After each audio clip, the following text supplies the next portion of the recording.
You guys got me now? Okay. Looks like my microphone should be working. Yeah, no, it should be good now. I see everyone in the comments. Sorry about that, but just let me know if you guys can hear me now. Should be good. Sorry about that. All right, perfect. So, as I was saying, while I was muted, the Seminoles win 47-7 against Duquesne. Obviously, first opening victory since 2016 for this team.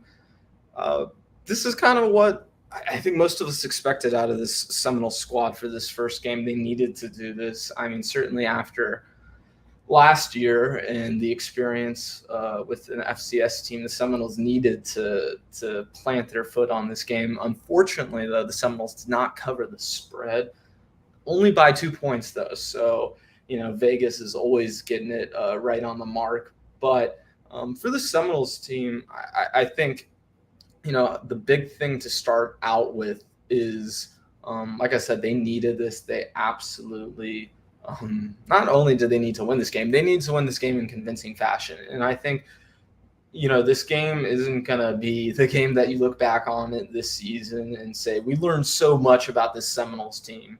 We saw them beat a tough opponent. That's not what today was about. Today was about understanding the identity of this team, what they're going to be this season. So let's start off with the offense, because I think that's where we can really glean the most from this game.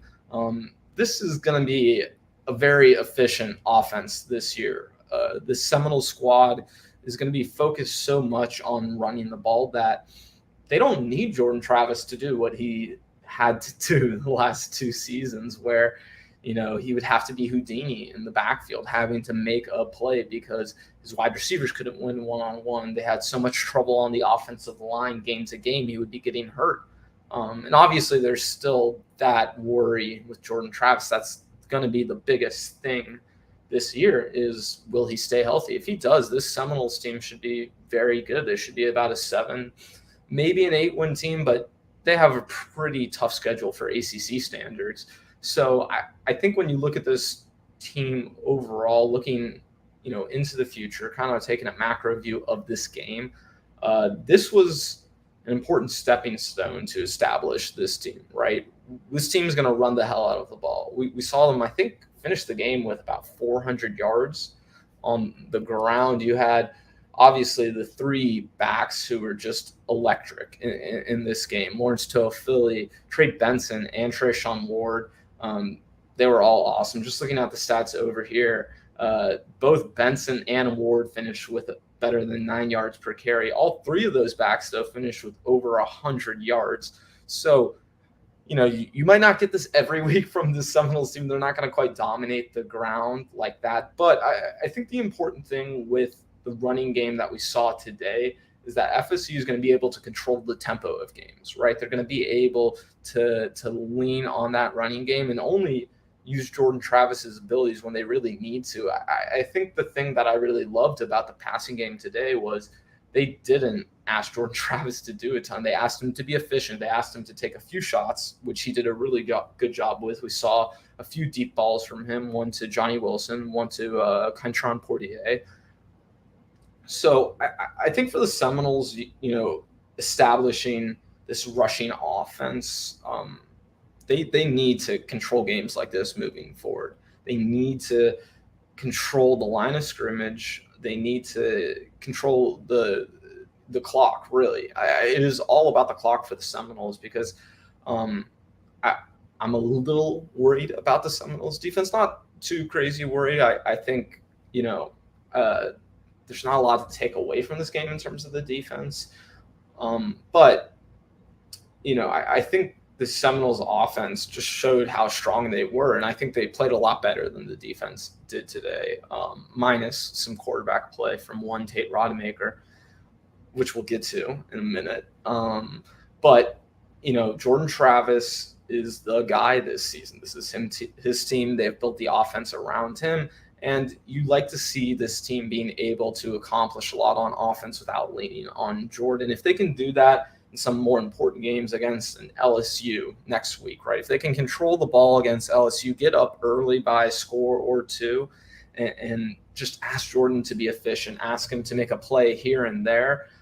That's how this Seminoles team is going to be really successful against higher level teams, right? They're going to be able to just control the game clock, control the line of scrimmage. And that's the one worry I would say I have right now with the Seminole squad is controlling the line of scrimmage. There was a play I put out on Twitter, which a lot of LSU fans and Florida fans have been seeming to be putting a lot of attention towards, where Trey Benson is in the backfield, and the offensive line just completely collapses, and it's ugly. But Trey Benson, being as great as he is,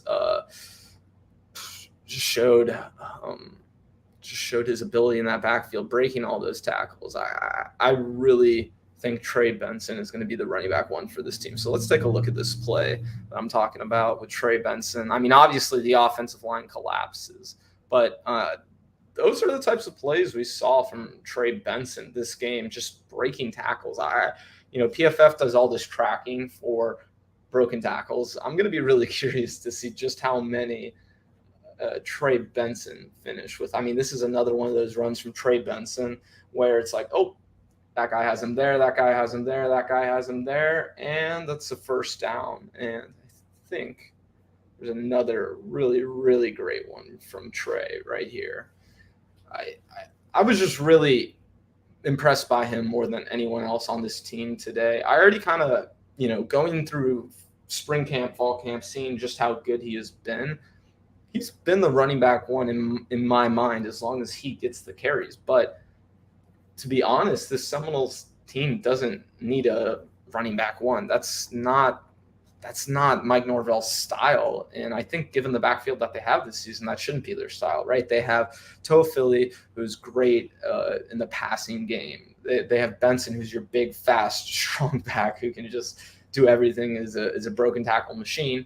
And then, of course, Trayshawn Ward is just so dependable. He has great vision. He's just getting every single yard that he can out of every single play. This rushing attack it's going to be a three-headed monster this season. It's not just going to be one guy. I think there'll be some games where Trey Benson gets really hot and they just give him 20, 25 carries even. But this Seminoles team is built to spread the ball around, and not just at running back, but at wide receiver as well. Because, today you saw Johnny Wilson go out with that injury right away. That's the one thing that was, I don't want to say concerning, but I just wonder how much they would have leaned on Johnny Wilson had he not gone into the medical tent after getting that big 51-yard catch. So, I'm assuming they did that out of caution this week. We didn't get any more news about him on the injury front. I know reporters were saying that he was walking on the sideline with his helmet on. He seemed ready to go. But, given the opponent that they were facing, obviously it was the smart move to make sure you're keeping him healthy for the future so you don't have to worry about this receiver room. But I thought it was really encouraging what we saw from Micah Pittman. He's what I expected him to be, but seeing him out on the field, getting those screens, working at the line of scrimmage, that's the kind of stuff we're going to see all season from Micah Pittman, as well as Kentron Portier. I thought, he's a guy, sometimes you would see him flash in camp. He'd have plays here and there, then some days he'd disappear maybe a little, but today, obviously, we saw him have a few good plays, but they're going to be spreading the ball around a lot this year. I'm just going to be curious to see if Johnny Wilson, if he is just fully healthy, fully cleared, if he's going to be that go-to guy for Jordan Travis, because that's kind of the one question I have right now. Who is that guy for this Seminole squad? I think there's a few different candidates. Obviously, Micah, Johnny, even Malik McLean, who had a pretty quiet day today. But I still think we're going to find out a lot more about this wide receiver room, especially after this team gets through that just brutal October stretch of 3 straight games against really, really good opponents. So this passing game, Jordan was great today. I still want to see more from the wide receivers. So we'll see how that progresses. The offensive line, I thought early on played a little worse maybe than they were getting credit for. They opened up some big holes for Trayshawn Ward, but then you see all the Trey Benson highlights, and it wasn't just one. You see him breaking all those tackles on almost every single one of those big plays he had. The offensive line just collapsed, especially on that goal line first down that he got early on in the game.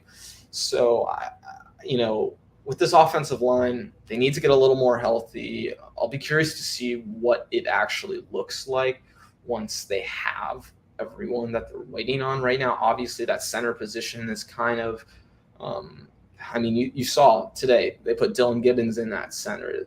They moved around their entire offensive line to cater to that center position. So I still think it's a question mark for this team, but it's not a complete, loss for this team. This offensive line isn't going to be horrible. I think they have really nice depth. I think the drop off between the starters and the backups isn't that big, and that's a really good thing for this team because with offensive line play, especially last season, the Seminoles team, they had, I believe, 21 different offensive line combinations. That is from Adam Brown originally. He was the one who put that out there that, normally a team like Alabama, for example, has 10 different just 10 different offensive line combinations throughout the season. The Seminoles had more than twice that. So, if they can stay healthy this season, if they can hold the glue together, they should be better because they need that consistency. But the drop off from those first team guys to that second team is not as big as it was last year. And I think that's one of those things we saw them just focus on so much, and it's really going to pay off this year. But reviewing the offense overall, Tate Rodemaker is obviously one of the things that Seminole fans are probably the most worried about is what happens if Jordan Travis doesn't play. I just think you cannot go to Tate Rodemaker if Jordan Travis is down for any extended period of time. We saw today, he should have had 2 interceptions. He should have had a pick 6. The only reason the Seminoles didn't cover the spread was in fact because of what Tate did. This team, it would have been a 47-0 shutout, most likely, if not for that one play from Tate. So, yeah, I think this is a 3-win team if Jordan Travis gets hurt, and that's including this one against Duquesne. So that's obviously the biggest worry. I think this team will look back and still, even if Jordan plays the entire season, I think they'll regret not bringing in that transfer quarterback because you just don't have the quality backup guy. And even looking to the future, if Jordan doesn't return to the Seminoles next year, which was kind of, the hot topic this offseason, it seemed like Jordan was probably in his last year this year at FSU. So they needed to really shore up that to shore up that backup quarterback room, to shore up the future of the quarterback room, at least from a competition standpoint. Even if you believe in AJ Duffy and his talent, asking him to start next year off of true freshman season is a really, really tough task. So I'm still worried about the backup quarterback position, but obviously, if Jordan Travis stays healthy, this team has a really high floor. Jordan, I think, has improved so much as a passer this offseason, especially. You saw the 2 deep balls today that he was particularly good at. But even throughout, camp, spring and fall, we all, the media, we all saw him just improve so much in that intermediate game, layering his passes, making better decisions in terms of when to run, when to pass. So I think, the more we see Jordan Travis play this year, the more impressed Seminole fans are going to be by him, especially in these games against these really tough opponents, teams like LSU, teams like Clemson, in the next 6 weeks, even in NC State. This is going to be a true test for Jordan, and I think he's going to pass it with flying colors. So that this team is just hinging on Jordan Travis. If he gets hurt, that's that. This, I don't want to say season over, but at that point, you might as well not even play Tate because you would really just be trying to get AJ Duffy ready for next year, in my opinion. That would be what you need to get out of this year if Jordan Travis goes down for any reason. But I think the offense played really well today. Obviously, they put up a ton of yards, a ton of points. They were extremely efficient. I just want to see that offensive line play better, against a team like LSU. Some of those runs where Trey Benson was just breaking like 5 or 6 tackles on each run, that's not going to happen against an opponent like the Tigers. So they need to make sure they're more consistent along that offensive line. But shifting over to the defense, I think it's hard to gather a lot from what the defense did today. I thought Jamie Robinson, I already thought he was the best player on this team, but man, is he a talented guy. They're using him all over the field, and he just has NFL DB written all over him. He's going to be really successful in nickel. He's going to be really great deep as a safety. You can use him really all over the field. And a lot of times tonight we saw the Seminoles using 3 safeties where, they had one of their starting corners missing the game, right? You saw Jerry Jones come in, immediately subbed out after he makes that big mistake, and Greedy Vance comes in and is a little rough. I just think the depth that they have at cornerback is a little worrisome. We just didn't see a lot of guys like Sam McCall today or Azaria Thomas. When we did see Azaria Thomas, he did let up a touchdown. But even then, he had that defensive pass interference call on him. I personally didn't think that was defensive pass interference. He was playing a little aggressive, but I like the talent of those 2 guys. And if you can get one of those guys to pop, that kind of washes away the worry that I personally have in the secondary where, you saw tonight one of your starting cornerbacks goes down and things did not look as good as I thought they would. Along the defensive line, Jared Verse gets his first sack tonight. That was good for him. I think, this defensive line, they just didn't have an opponent you can really measure them against tonight. I thought they were disruptive. I thought they were getting after it. But I've seen this defensive line play against this offensive line all spring, all fall. I've seen how they can whoop the Seminoles offensive line's ass. Like they can get after it. So,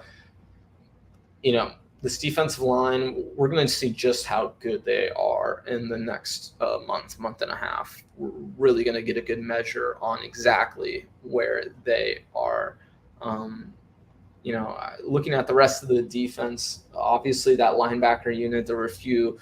There was one dropped interception. I can't remember which player specifically now, but overall they were getting after it. They were tackling well. They were collapsing on ball carriers well. They were getting after it. So we'll see how this defense fares against better opponents, obviously. But this game would have been a shutout if not for Tate Rodemaker. So, I think we'll learn a lot more about this defense over the next few months. Way too early score prediction for next week. Okay.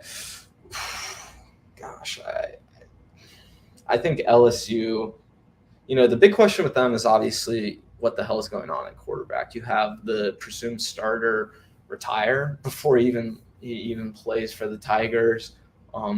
So I think the Seminoles defense is going to be in a pretty good spot next week. I think it's going to be a lower scoring affair. It's just, where's that Seminoles offense? Does Jordan Travis trust Johnny Wilson? How efficient is this run game going to be? If they're running the ball well, I would say a fair early prediction would be Seminoles 27, LSU 17, even LSU 20. But if the Seminoles struggle to control the pace of the game, if they struggle to control the line of scrimmage, that's where they can lose this sort of game against LSU. So I think they need to make sure they control the run game at the line of scrimmage, make sure they're getting after it along the offensive line. And if they can produce a good enough running game, Jordan Travis, I don't think he's going to make many big mistakes. Even if he makes a mistake, he has so many good chunk plays. So like tonight, we saw the 2 huge throws downfield.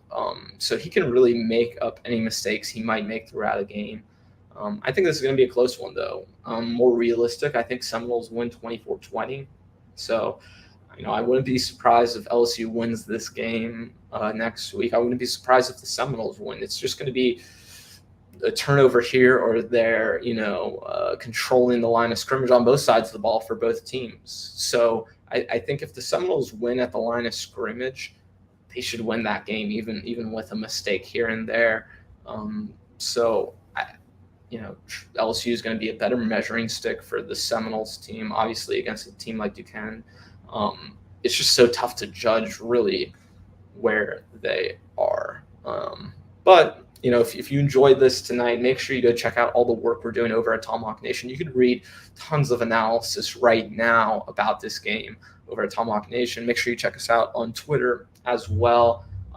That'll be it for me today, though. I just wanted to do a quick one of these. Obviously, against a team like Duquesne, there's not as much to really go through for this sort of game against a lesser opponent like this. But LSU week is starting. It's already started, I guess. So it's going to be really exciting to measure the Seminoles up against an SEC team in enemy territory, too. This is a neutral site game in New Orleans. So obviously more of a home game for LSU. I think it's going to be a great environment. I think it's going to be a fun game to watch. So I think Seminole fans should look forward to that. And I'm hoping to get some guests on, just wanted to do a solo one of these tonight. So when you see me next week, I'm probably going to be joined by someone else. So make sure you look out for that on my YouTube as well as the Tomahawk Nation Twitter. We'll be live streaming it across a few different platforms. So be on the lookout for that. And enjoy the win, Seminoles. 1-0.